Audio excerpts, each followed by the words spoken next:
வணக்கம். நம்ம இன்றைக்கி இந்த வீடியோவில் ஒரு சூப்பரான மீன் குழம்பு, நெய் பாறை மீன் குழம்பு சூப்பராக இருக்கும். வாங்க இந்த குழம்பை நான் எப்படி செய்யுதுன்னு பார்க்கலாம். அதுக்கு முன்னாடி நீங்கள் இந்த சேனலை இது வரைக்கும் சப்ஸ்கிரைப் பண்ணலாம், சப்ஸ்கிரைப் பண்ணி வச்சுக்கோங்க. வாங்க வீடியோக்குள்ளே போகலாம். இந்த மீன் குழம்பு பண்ணுறதுக்கு நான் 1 கிலோ நெய் பாறை மீன் வாங்கியிருக்கேன். இதை பொரிக்கிறதுக்கும் குழம்பு வைக்கிறதுக்குமா நான் எடுக்க போகிறேன். இதை க்ளீன் பண்ணிட்டு வந்துடலாம். இந்த மீன் நல்லாவே இருக்குது. இந்த மீன் நல்லா டேஸ்ட்டாகவும் இருக்கும், நல்ல ஃப்ரெஷ்ஷாக இருக்குது. மீன் வாங்கும்போது இது மாதிரி பார்த்து வாங்கணும். எந்த மீன் வாங்கினாலும் நல்லா ஃப்ரெஷ்ஷாக இருந்ததுன்னா அந்த மீன் குழம்போ அந்த ஃப்ரையும் எதுனாலும் ரொம்ப நல்லா டேஸ்ட்டாக இருக்கும். வாங்கின இது இப்போ கழுவி எடுத்துகிட்டு வந்துடுறேன். இந்த மீன் குழம்பு பண்ணுறதுக்கு புளி ஊற வச்சுருக்கேன். இந்த அளவு புளி எடுத்து சுடு தண்ணியில் போட்டு வச்சுருந்தேன். இப்போ அது ஊறி இருக்குது. இதை கரைச்சி எடுத்துக்கிடலாம். இது நெய் பாறை மீன்.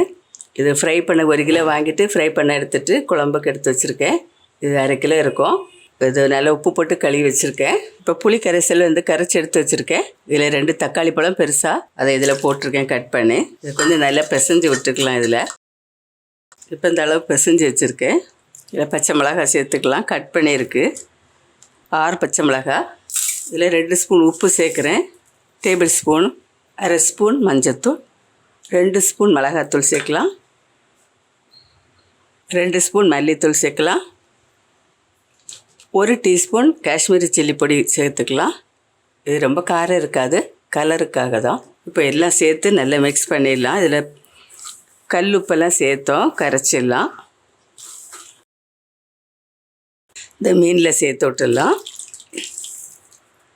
1 கப் அளவு தேங்காய் எடுத்துருக்கேன். அதை மீனுக்கு அரைக்கணும், அரைச்சி சேர்த்துக்கலாம். அது மிக்ஸி ஜாரில் சேர்க்குறேன்.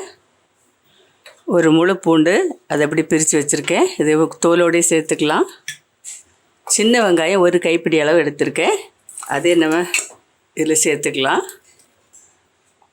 1 டீஸ்பூன் மிளகு, 1 டீஸ்பூன் சீரகம். இப்போ இது எல்லாத்தையும் சேர்த்து நல்லா அரைச்சிட்டு வந்துடுறேன். இப்போ அரைச்சி எடுத்த தேங்காவை இதில் சேர்த்துடலாம். ஜார் கழுவி தண்ணியை சேர்த்து விட்டுடலாம். இப்போ நல்லா மிக்ஸ் பண்ணிடலாம்.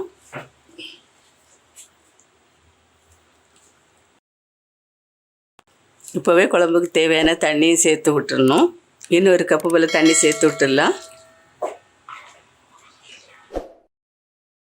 1 டேபிள் ஸ்பூன் அளவு தேங்காய் எண்ணெய் இதில் சேர்த்துடலாம். தீப்பத்தை வச்சாச்சு, கொதிக்க விட்டுடலாம். கொதிக்கட்டும். இதில் 2 கொத்து கருவேப்பிலை சேர்த்துடலாம்.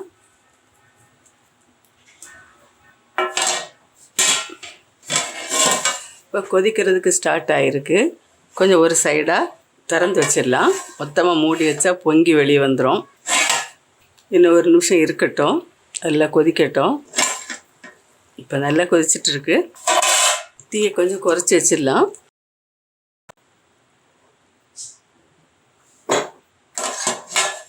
இன்னும் கொஞ்சம் வேகட்டும். இப்போ கொஞ்சம் நல்லா வெந்திருக்கு, எண்ணெய் பிரிஞ்சு வந்திருக்கு.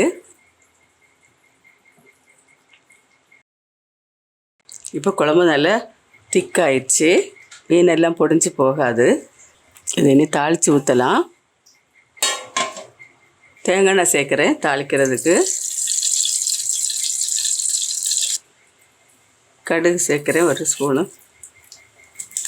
2 காஞ்ச மிளகாய், கொஞ்சம் வெந்தயம் சேர்த்துக்கலாம். சின்ன வெங்காயம். தேங்காய் எண்ணெயில் தாளிக்கிறது ரொம்ப வாசமாகவும் இருக்கும்.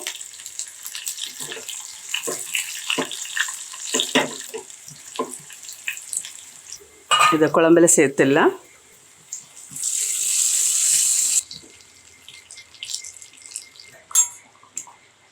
ஒரு நிமிஷம் அப்படி மூடி வச்சிடலாம். அடுப்பு ஆஃப் பண்ணிடலாம். இப்போ நம்ம எடுத்து பார்த்துடலாம். சூப்பராக ரெடி ஆகிட்டு. நீங்களும் இது மாதிரி வீட்டில் ஒரு தடவை ட்ரை பண்ணி பாருங்கள், சூப்பராக இருக்கும். இந்த குழம்பு தேங்காய் எண்ணெயில் செய்திருக்கோம். இங்கே எல்லா பொருட்களும் நம்ம சேர்த்து போட்டு பண்ணியிருக்கோம். சீக்கிரமாக பண்ணலாம், டேஸ்ட்டாகவும் இருக்கும். இந்த மீன் மாத்திரம் இல்லை, எந்த வகையான மீனுனாலும் இந்த மெத்தடில் நீங்கள் செய்யலாம். ஒரு தடவை ட்ரை பண்ணி பார்த்துட்டு கமெண்ட் பண்ணுங்கள். மறுபடியும் ஒரு நல்ல ரெசிபியோட நான் உங்களை சந்திக்கிறேன். மறக்காமல் லைக் பண்ணி கமெண்ட் பண்ணுங்கள். ஷேர் பண்ணுங்கள், லைக் பண்ணுங்கள், சப்ஸ்கிரைப் பண்ணுங்கள். நன்றி. God bless you.